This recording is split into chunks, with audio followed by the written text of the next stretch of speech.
Maka kemudian baginda Nabi SAW melanjutkan, fawalladzi la ilaha ghairuh, maka demi zat yang tidak ada ilah selain dia. Nabi bersumpah, demi zat yang tidak ada Tuhan selain dia, inna ahadakum la ya'malu bi amali ahli jannah. Sesungguhnya ada di antara kalian, kata Nabi, orang-orang yang hari-hari ini beramal bi amali ahli jannah, dengan amalan ahli surga. Jadi gawe orang ikon hari-hari ke masjid, ngaji, pokok gawe-gawe baik, amalan-amalan ahli surga.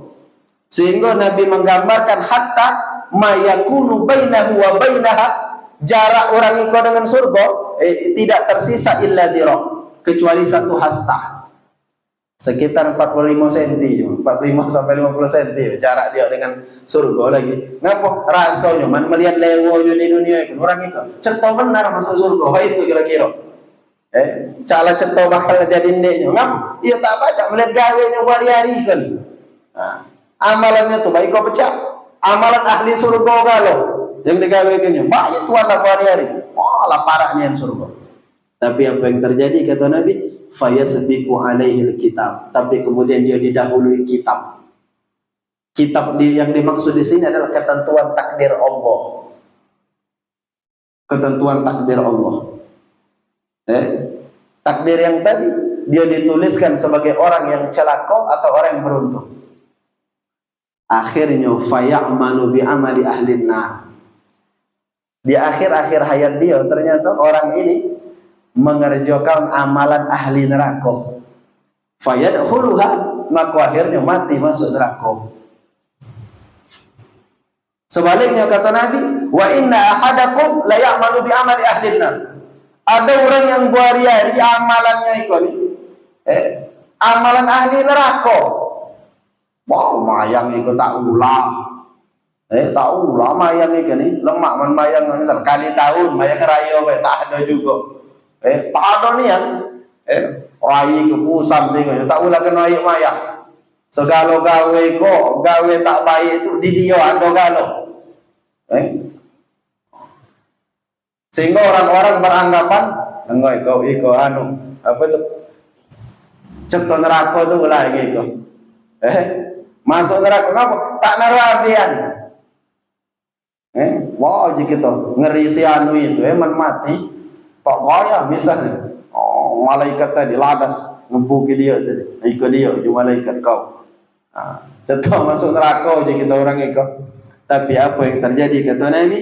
Hatta ma yakunu bainahu wa baina illa dhira', tidak tersisa jarak antara dia dan neraka kecuali satu dhira', lah dekatnya dia dengan neraka. Fayasbiqu alaihi alkitab. Tapi kemudian ketetapan takdir Allah mendahului dia. Yang terjadi adalah fayamalu bi amali ahli jannah. Di akhir hayatnya, akhir-akhir kehidupannya, dia mengerjakan amalan ahli surga, fayadkhuluha, akhirnya masuk surga. Rawahu al-Bukhari wa Muslim. Ini hadis sahih, sanad sahih. Artinya apa kata Imam Haddan?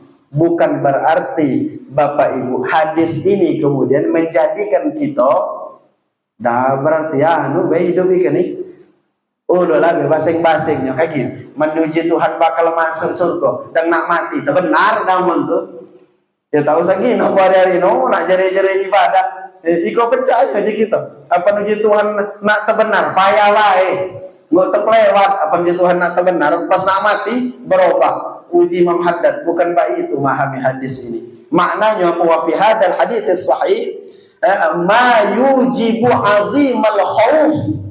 Ini mewajibkan azimal khauf, takut yang besar.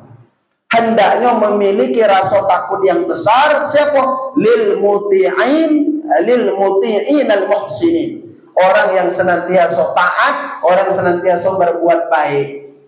Maksudnya, walaupun kamu tuh hari-hari galak beramal, galak ibadat, tapi tetap harus naruh rasa takut yang besar dengan Allah. Ngapa? Tak tahu kesudahan kita.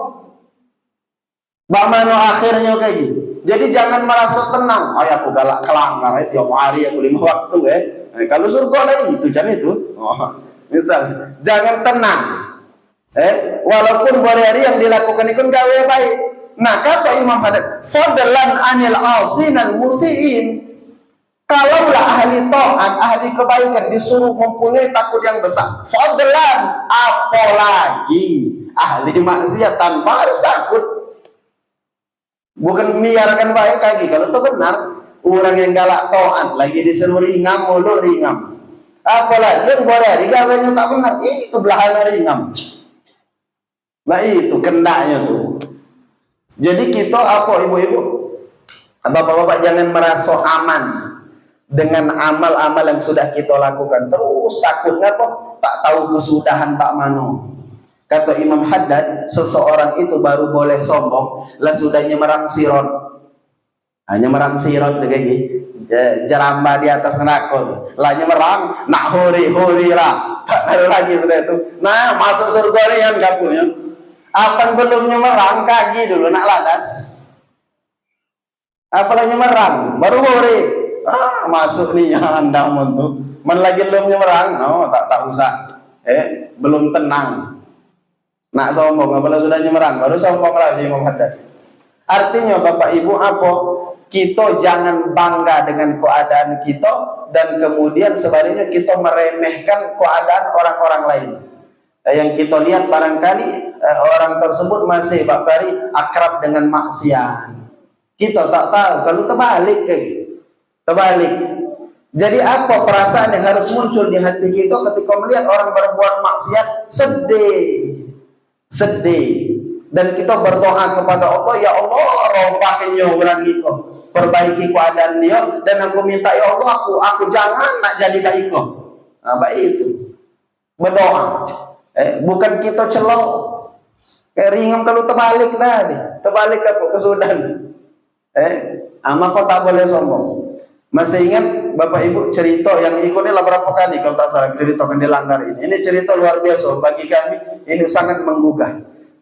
Dikisahkan bahwasanya ada saat itu seorang ulama nak lewat Jeramba ini kecil, ada Jeramba tak muat nak lewat orang dua, seorang tu lah pacak. Apa ada orang dua belinta bertemu, saya kok harus mundur. Tahu aja banget kecil berarti Jeramba tadi bawahnya jurang. Tiba-tiba adalah seorang ulama, orang dikenal kiai hebat di tempat itu. Dia nak nyemerang, lah tengah berjalan baru sadar kapok di berang ada juga orang nak nyemerang, bandit terlewat bandit kan. Sama-sama berhenti melihat kiai tadi berhenti, bandit tadi berhenti. Tiba mana siapa nak mundur kan? Tiba-tiba uji bandit itu, aku aja ngalah. Tak kena ada kiai ngalah oleh bandit. Aku ke bandit dia tahu diri, merasa hino. Dia memuliakan kiai tadi. Aja mundur dia. Baik itu melihat bandit ni mundur, apa yang terlintas di hati kiai? Nah, kau ni yang mundur, tak kena ada aku. Ketika baik itulah masing-masing kedua orang ini sibuk dengan perasaannya, Jeramba rubuh, mati galau. Kesudahannya Pak mana lah?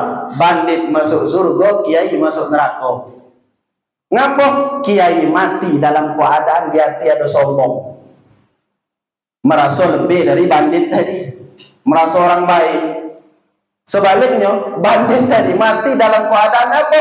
Mahabbah, cinta kepada ulama, menghormati ulama. Itu orang soleh aja mengalah. Maka hati-hati ibu-ibu. Kalau kita hari ini mendapati keadaan kita diberikan oleh Allah, senang, galak, nak ngaji, nak ibadat, bersyukur, bukan sombong, bersyukur dan minta kepada Allah, ya Allah, moga awet baik kau terus sampai mati. Sebaliknya kita doakan saudara-saudara kita yang barangkali hari ini masih berkutat dengan maksiat jauh dari Allah, mudah-mudahan Allah perbaiki keadaan mereka. Amin ya rabbal alamin.